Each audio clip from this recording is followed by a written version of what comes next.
Hi YouTube. I'm just going to make a little short video on quick dinner from things that I've canned.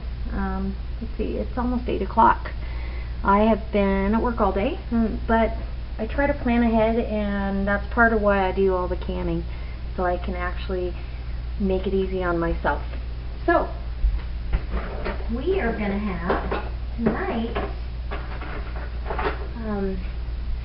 this is actually the elk stew meat mixed with the wild mushrooms, and I'm going to heat this up and we're going to have it over egg noodles, but I'm going to add some sour cream to the mix, and I've also got back here on this burner, I am going to hard boil some eggs to put in the freezer. So I'm going to kill two birds with one stone, and I'll get these all peeled tomorrow, and that's where they'll go. So,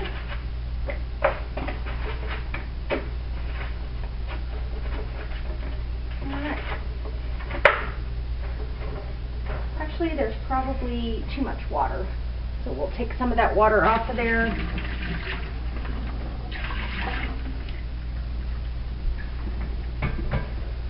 And I'm going to salt my pasta water, just because this is really the only chance for any salt to get in and flavor the pasta. And I also, so it doesn't boil over, because I am famous for boiling over pasta, I just put a little, maybe a half a teaspoon of olive oil or some kind of oil in the water to just keep the starch from boiling over. So I'm going to go ahead and open my jar of elk and wild mushrooms, and this is just elk stew meat that I pressure canned with some wild mushrooms that were dehydrated and spices, and I make all the sauce. It's got red wine in it. It's just like a stroganoff without the milk products. So milk products don't can, I don't can them, so I would love to be able to have access to raw milk and do my own canned milk, but I don't live in dairy country anymore, so I have to depend on somebody else. Anyways, so I'm going to take my bands off because they don't need to be on there anymore. The earthquake bands. And I'll get that opened and in a microwave dish. And let's see, what did I do with my opener? Here. So hopefully you can hear the seal. That's a great seal. That'll even pull the liquid up inside. So it smells fabulous. Oh, I love this. So I'm going to add sour cream to this and some burgundy wine, so it gets that flavor back. I'm going to go ahead and just take a little taste to make sure of how much wine. It may need none, but sometimes it loses that little bit of wine taste. So I'm just going to taste a little taste of the broth.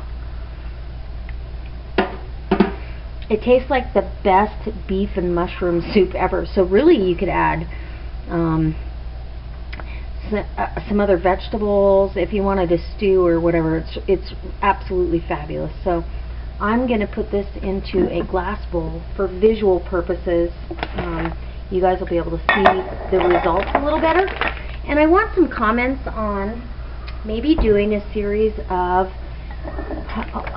wild game cooking. At one time I had aspirations of making a wild game cookbook, and you can just see all that meat and spices and mushrooms come out of that jar. And I just didn't know, because of the internet and everything, if there would really be a demand. But I haven't seen a whole lot of wild game anything other than breading it and frying it, and I do everything I do with any other meat with game meat, and nobody, if I don't tell them, they don't know.